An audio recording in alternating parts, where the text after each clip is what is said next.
So what's up everybody, my name is Samson and today I'm going to take you through the fundamentals of smudge painting in 2022. So I'm basically in Photoshop CC17 like I've always been, and then I'm just going to show you the whole process from beginning to the end. So if it's the first time I've come to this channel, how about you stick back and enjoy the whole video. But first I'm going to split this video into two different parts so you just get to get the hang of it and I don't get to fast forward any part of it. That being said, let me hit right to business.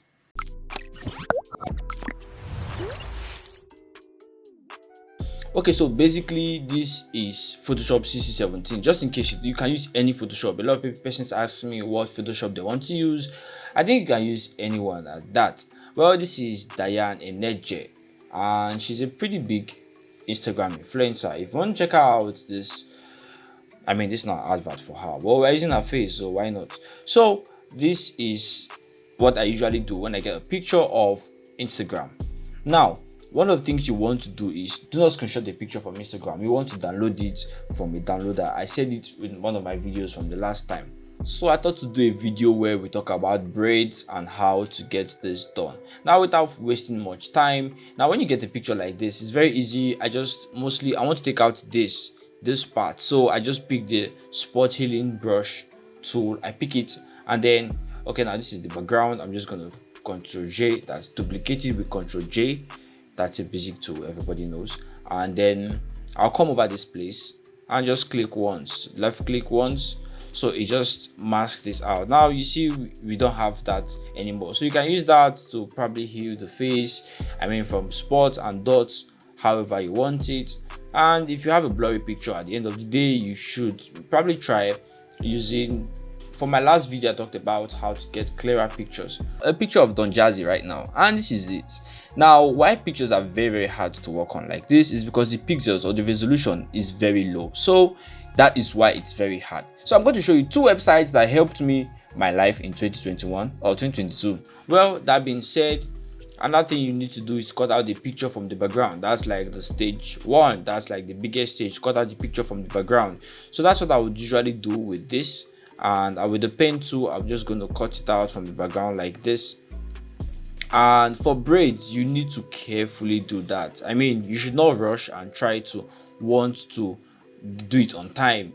You can be very fast with your brush, with your pen tool. This is the pen tool, and there are videos on how to use the pen tool. I'm not sure I've done any of that, but you can check YouTube as well. YouTube will give you a whole lot of content on having your brush, and it's going to be very beautiful.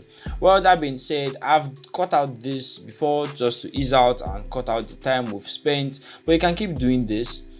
And I'm going to turn out all these picture layers, and this is what we'll have. You see, this is how it is. So when you're done with this, you're going to cut out this part and cut out this part and cut out this part. Now, cutting out pictures from the background should be a basic skill every single person that uses Photoshop should learn. So if you're having issues with that, there's no problem. We all had issues with that at the point, but work on it and get something really beautiful and really nice done. Another thing I like to do is the stage 2 is to go to the image size and make sure the resolution is at 300. Sometimes you might have it at 72, but no, you should make it at 300. Now what it does is that it makes the image a lot more compact, because we're going to be smudging, we're going to be using a brush that is not so, that probably just reduces the pixel. So you want to make the resolution 300 and press OK. Now when you do this, now this is the smudge brush. This brush is a smudge. There is blur, there's sharpen, and there's smudge. Now if you have been doing this for a long time, you know that this is some basic elementary ish that you should have gotten a hang of already, but we are going to use the smudge. Smudge is basically to make the picture a little bit blurry. That's not blurry, to give you this nice smooth feel. So I'm going to pick the smudge brush, and this is a brush that is usually in all my videos, the video description. I have it in my video description, so when you see it, you're going to probably download it and stuff. I got it for free, after searching for like 600 million years, but I got it for free. However, so I give it for free still, because freely we get, freely we give. So that's what I'm basically doing, and I'm not smudging yet. There are a lot of things that need to be done on pictures, and that's a mistake a lot of persons make. So the next thing I want to do is to go to the I'm going to duplicate with Ctrl J again, because I really don't like any part of the picture looking a little bit destructive. By destructive, I mean when you Ctrl J, you create a new layer you can always work on. So I'm going to go to adjustment. I'm going to go to shadows and highlights. Now this is what we have. Now don't leave your picture like this, because it's going to make this braid not realistic, and when you are done, it's going to give her this white hair feel, like she has a white hair, like she's probably 98. I mean, she just passed teenagehood. So I think we should really get something nice done. So you probably want to, depends on how the shadows are, you can probably want to make it 1 to 5, or but in this case I'm going to make it 1. And the highlight, I want to reduce it a little bit. Now the highlight is what makes your picture look like a picture, or that's what makes it look like art. Now this is what we have. This is before and now, so it just takes away the little realism. I don't know if that's correct, but it just makes it not as real as it normally would. Now there are different ways to do what I want to do now, and that's to make the image sharper. You can go to sharpen and probably sharpen it. I know I've never said it in any of my videos before, but you can just sharpen it and get done with that. Now this is how it was, and okay, I'm just going to unsharpen it, and so I'll show you what it looks like. Now you can just come over to this place and go to sharpen and probably sharpen it, or you can go to camera raw filter and sharpen. There's a sharpen there, but it's just going to take a lot of time. So the way I usually do it that cuts a lot of time is to go to the vivid light or linear light. You can choose any one depending on your image, linear light or vivid light, and go to filter and go to high pass. So high pass basically sharpens this picture. There's nothing magical. I mean, I'm not a Sherlock Holmes. This is just a normal process that everybody does, you know. So just don't make it way too sharp, you're going to spoil the image. But however, you can make the picture look very sharp, because we're going to be smudging it after, so we want to do that. Now working on braids can be very tricky, because I mean the picture usually has a lot of detail. So one thing I usually do is to cut out the picture from the background, and that's what I'm doing now on the shirt.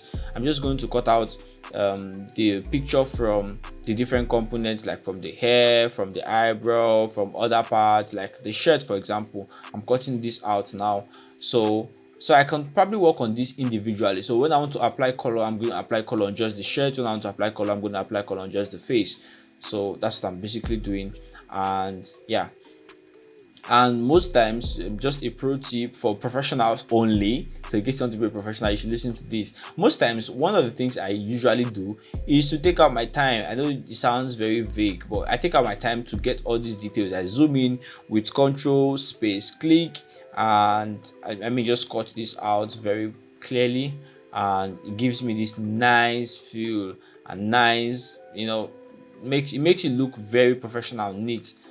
So that's how sometimes what I do comes out. A lot of persons have mastered the pen tool, a lot of persons have not. But however, if you've not, or you think you are still in the process of mastering anything, I think you should just take out your time and not get too hard on yourself. Well, I already promised I'm not going to fast forward this video any part, so I'm just going to be talking to you for another 30 minutes or 1 hour. I hope you don't get tired of my voice. By the way, if you practice every single day, or you practice a lot and you feel like you need feedbacks, there are a lot of I'm raising a community of persons where you can probably send this to, and a lot of persons that have a little more experience more than you. I was probably cutting out the chain alongside, well, doesn't really matter. And when you're cutting out the braids, you should just be careful about the curves. Now when I'm cutting this out here with the alternate and click. That's how I cut out this particular part of the picture.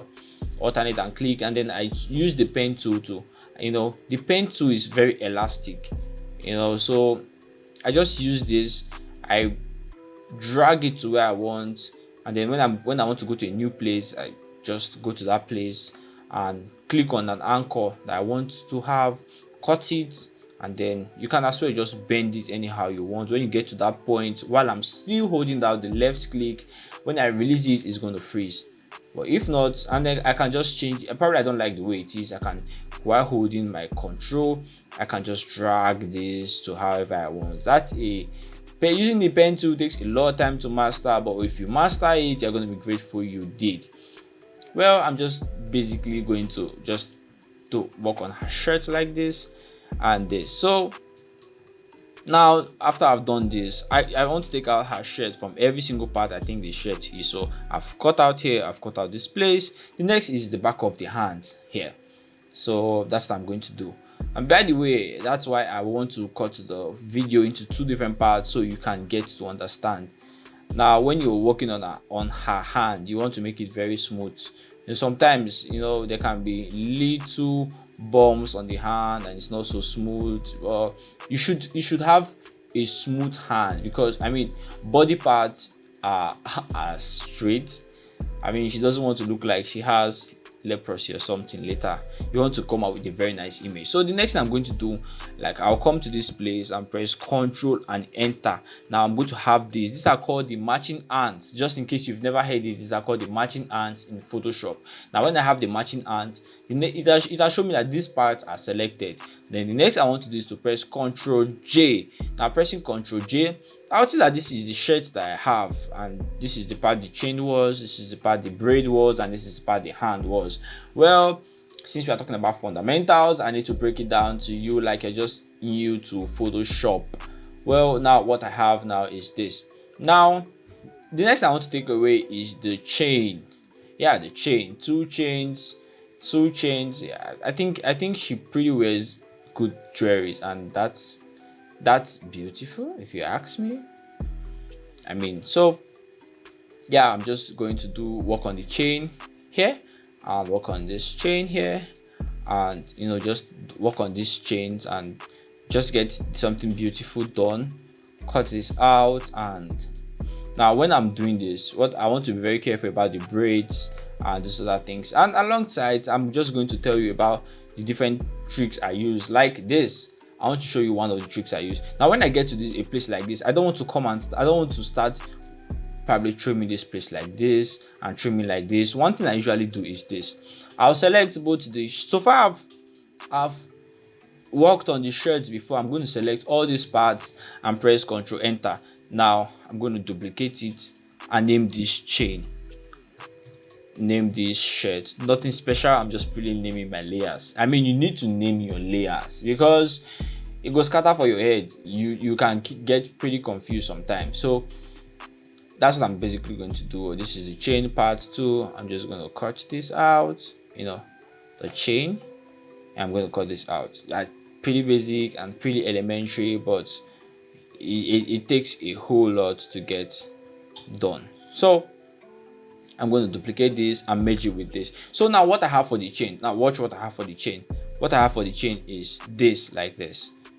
This is what I have for the chain. But remember, I cut out the shirt layer. So one of the tricks I do is to use Control and click on this part. This part is called the thumbnail of that particular layer. So I'm going to click on the thumbnail. It's going to show this select. Now when I take my hand away from Control, it would disappear. Now this is showing that this is layer thumbnail. Now when I click on it, you see this Control. You see? Now when I click on it, it will select every part that has the shirt on it. Then I'm going to delete it away from this chain with backspace. And when I do that, you notice that what I have for the chain is just this. That's what I have for the chain. So I'm just going to do that so you can get to see it properly. Now when I select this is what I have, and I'm just going to delete it. So what I have now is the chain. So that's how I work on layers. I don't get to recut it again and again and again and again.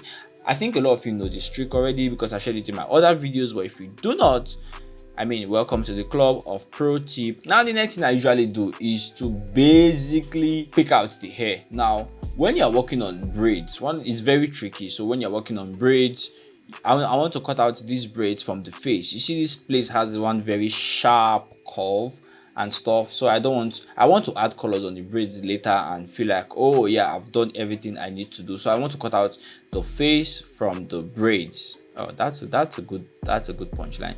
Just in case you are producing music, you can probably add me to your song, because I drop punchlines, the braids to the face. So I'm going to cut this out now. I'm using the pen tool. I cannot overemphasize this enough. I'll tell you what, when I just started Photoshop for a while, roughly 6 months into using Photoshop, I was so intimidated by using the brush. I was so intimidated that I was using the magnetic lasso tool, and using the quick selection tool. and it would never come out really well. If you've gone through this hassle before, why don't you drop a comment and tell me what it was like, because it will never really come out well. Because I felt like, I mean, there's the brush too and stuff, so why do I need to use the pen too? But however, when I started using the pen too, I felt ghost mode. I was like, oh god, there's really something this nice. But yeah, that's how it works. So I'm just going to be very careful when cutting this out, because I want to have a very nice color feel later. Now when I get to this place, I'm just going to cut out this part from this like this. That's very simple, and yeah. Now I want the hair to be very distinct from the normal face, so what I'm basically going to do is to come to this part, and I'm just going to let some part of this, like come to this part and do this. I'm going to take some part of the skin with the braid, if that makes any sense. Yeah, I'm just going to do that. I think they call this I don't know what it's called. It's this stylish-ish that girls like. Now this is one part that is going to be very tasking. I mean, that's cutting out this braid from the face, so I'm going to have to do this until I get down. So sometimes it takes a lot of time, and yeah, I already promised I was not going to fast forward. Normally I would fast forward because it takes a lot of time and I feel like, oh guy, you're talking way too much and stuff. But just enjoy. How about you just watch and enjoy every single bit of how it feels and just get a feel of it.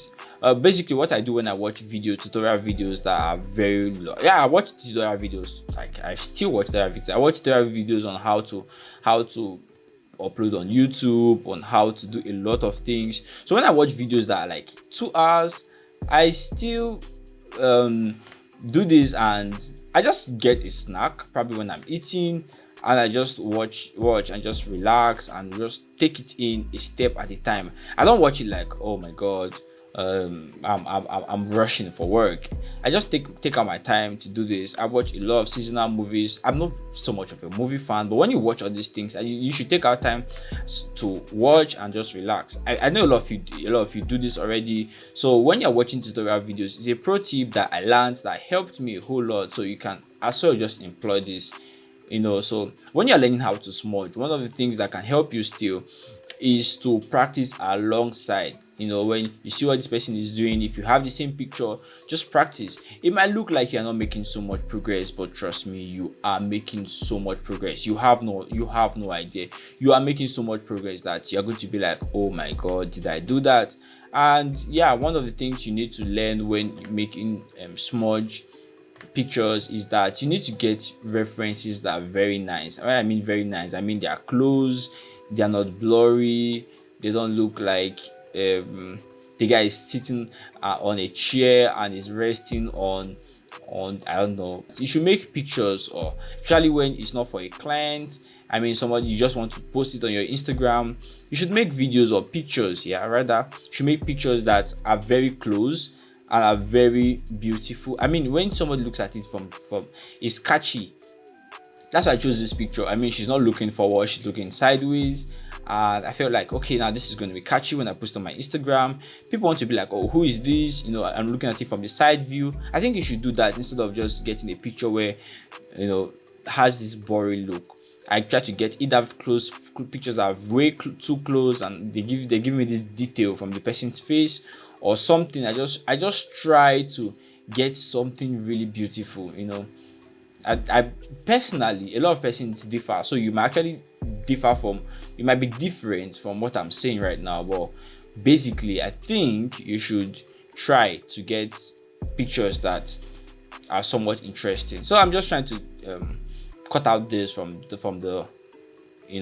this and to get this. So if you're still on this and you're watching this off YouTube, it's totally fine. I know data can cost a whole lot, but if you are still on this, I think you should definitely relax and check out my video on YouTube. Probably leave a like, leave a comment, tell me, Armstrong, I like this, I do not like this, I like this. It's going to always help the channel grow, and it's going to probably increase the chances of other persons finding these videos, and YouTube is going to suggest these videos to a lot of persons, and So when I get to this part, I'm not cutting all the way to the top here. What I'm just basically doing is this. I'm just going to cut the back of the hair. So when I'm adding colors, I'm just telling Photoshop that this is the part I want you to add colors to when you are doing this, and add colors to when you are doing this. It's always very handy, and it comes out always very, very, very, very, very nice. So how you doing? How's this year been? How's smudge painting been? Is it your first time of coming to this channel? Do you have an idea about smudge painting? Do you think the classes are boring now? But however, I want you to leave comments. I want you to probably tell me what you feel. Have you eaten today? That's very personal. I don't know, but if you have eaten, you can still drop a comment. Okay, so this is what I have. And lastly, okay, I think I have one here, so I'm just gonna cut this out. Somebody said, Armstrong, I like the way you gist. You can keep gisting in your videos and make them as long as you want. Even if it sounded very heartwarming, but I feel like, no, I mean, I can't keep gisting the way I want. Half of my subscribers are going to be like, what are you doing, bro? Can you please get this done with? Now, this is what we'll have. So when I'm done with this, I just select the shirt as well. Remember, I've cut out the shirt, so I'm just going to do this. I'm just going to select. Now, this is for the braids. So I'm going to press Ctrl J and name this braids. Yeah. So what I'm basically going to do is I'm going to turn this off. I'm going to select this for the shirt and just delete it. So this is what we'll have. So if I take out the chain, you see that this is what we'll have, the braids and part of the hair. Now there's a reason I left this, and I'm going to tell you later. But however, this is what we'll have. What is this? Okay, I think this is part of the braids. I'm just going to cut this out because it doesn't look like any braid. Yeah, basically that is what we'll have. So that being done, this is like pretty basic. So that being done, the next I want to do is to go over. Now I have Photoshop CS6, I have Photoshop CC. Now the reason I use Photoshop CS6 is because this is what I use for oil paint. I have a laptop that does oil paint with Photoshop CC, even CC21, but then I realized that a lot of persons cannot really afford that luxury, so they have Photoshop CS6. Well, if you are having issues with that, you can send me, I mean, I can help you with Photoshop CS6 for a little fee. I don't know, just a little fee. It was actually bought, so I can help you with Photoshop CS6. But if not, I have a video on, if you can't really afford it, I have a video on how to work without Photoshop. CS means creative suite and CC means creative cloud. I don't know if you need to use that for anything. You just basically have Photoshop saves images to, I don't know if you really need to use that, but yeah, that's the difference. Well, this is what we'll have. So the first thing I want to do is to go for the braids. I want to just oil paint it. Oil paint gives you this feel. You get this artistic feel on Photoshop, especially when you have the beard, the hair, or what have you. Now, a lot of persons make mistake with oil paint. They are doing oversabi. Oversabi in English means, you're acting like you know everything, but we're all learning, so you should take out your time to do this. Now, one of the things I do is to take down the shine to all the way to 0. I learned that from a good friend. His name is Danny Tunes. You can check him out on Instagram. I'm just doing free shout out. Well, this, and then the next thing I want to do is the stylization. It depends on the kind of picture I'm working on and the resolution still. Now, I don't like stylization being too much. I just like it's probably being moderate, around the 2 range, and the cleanliness somewhere around this. I have a video on how to do oil paints. You can probably just check it out. I've explained all those things in detail about how to work on oil paints, because to be very honest, a lot of you still do not get the hang of it. But well, we are all working towards perfection, so don't get very hard on yourself and be like, oh, this is not like what Armstrong did and stuff. So I'm going to leave it at 3.96 and 2.85. I'm just going to press OK. Now the reason I don't like having premeditated values is that I want to show you the precision about how this thing goes. So yeah, so this is what we'll have. And then the next thing I want to basically do is for the eyes and the eyelash and the eyebrow. So I'm just going to come over to her face here where we have all these things, and I'm just going to add the eyebrow. Yeah, the eyebrow. Now, so one of the things I do, one of the pro tip I do now is this. Now I'm just going to select the bond tool by selecting, my shortcut is O, but this is the bond tool. I'm going to select it. I'm going to make so I'm just going to reduce it a little bit with the curly bracket. Come to this place where it is, and I feel like this eyebrow does not have as much detail as I want it to have. So one thing I do is this: I just draw my own eyebrow. I probably draw a fake eyebrow like this. I just increase the exposure to maybe 30 by pressing 3 on the keyboard. I just draw an eyebrow like this.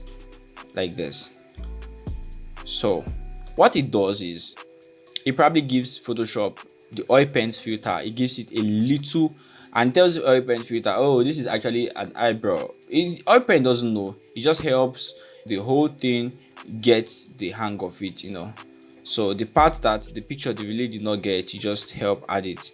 So you can keep adding more. You should not overdo it. No, don't overdo it. I mean, except you are a real artist that probably draws with your hands sometimes. But I don't think you should really overdo it. I think it should be very, very, very modest and moderate. So when I've done this, it doesn't look like I've done anything, but see, okay, no, that's so see before and now. So I've given it a little bit of an extra feel. So I'm just going to cut out the eyebrow here and just oil paint it. I'll cut out the eyelash and oil paint it. And she has this makeup-ish that looks orange on her. So that's what I'm going to do. I'm going to press Ctrl J to put that to a new layer. Ctrl J takes out the particular component I've selected and put it to a new layer. And I'm going to choose oil paint here. And while choosing oil paint, remember what I do? I'm just, okay, now this is what we have. Now I feel like it's way too much. There's no eyebrow that is this clear or this sharp. So I'm just going to reduce the stylization a little bit and reduce the cleanliness. So I'm just going to pop it up. Yeah. The range of 1.9 to 2. This is okay. So I'm just, anytime I feel like it's not okay, I'm always going to press Ctrl Z, to undo and redo it again. Now this is not bad. It's not bad at all. So I'm going to select the eyes now. Now one thing I do sometimes is to select everything here. Even some part of the skin. Just select it and have, but I don't know, just have something beautiful done. So here, and come over to this place. So I try as much as possible to select the skin with the parts or the components that I'm working on, especially when it comes to oil paint. So this is what I have. I'm going to press Ctrl J. Name this lashes. Yeah. So I'm just going to come over to this place and go to oil paint.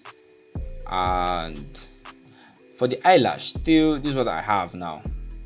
Oh, it looks a little bit distorted, but I can always fix that, and in the course of the video I can always fix that, and I'll tell you how to fix it when you have issues like this. Okay, so when you have done this, the next thing you do is to press OK. So you have pressed OK. I still applying Photoshop filter. Yeah, this is what we have. Now this is what we have. Now sometimes it looks a little bit weird, but when you zoom out, you see that the whole thing makes the image. So one thing that I started doing recently is for the hand. Sometimes the hand has too many details that it turns out very, very fake. So one thing I do is to add oil paint on the hand. So that's what I do. I just add a little bit of oil paint on the hand, and that's just to help out in what I'm doing and just to give it this nice, beautiful feel. So yeah, that's what I'm doing. I'm not being so careful with this because I can always tweak it later. Yeah, I'm just making sure the hand and the fingers are selected. And yes, okay, so this is what I have. Yeah, this is what I have. And basically I'm just going to, now without duplicating it, I can just go to oil paint and choose what I want. Now this is the hand, showing the part I selected. I can just add any of this to give it this nice smooth feel. Yeah, it doesn't have to be too much, just a little bit of it, and it's going to pop up. Trust me, it's going to come out. It's going to come out very well. So this is what I have. Now if you have using Photoshop CS6, you can always try to press Ctrl S, save, because sometimes this thing just doesn't work properly. Now for the chain as well, I'm just going to add a little bit of oil paint. I'm just going to reduce the stylization down like this, because I don't want her having a chain that's looking slacked. So that's why I want the oil paint to be very minimal. So yeah, this is okay. then I'm going to add this. Okay, now it looks like we're having too much oil paint on this, but it's not too much. If it's going to make your image better, it's not too much. So I'm going to go to Photoshop CC. Yeah, why do I keep saying CX? I'm going to go to Photoshop CC17, where we're going to smudge, add colors, and add the final touch, which I call the Armstrong touch, or whatever. So that's going to be the next video. If you're done watching this on YouTube and you think this was helpful, or you think this, if you think this meant anything to you, don't worry, just hit the next video and let's get done with this class.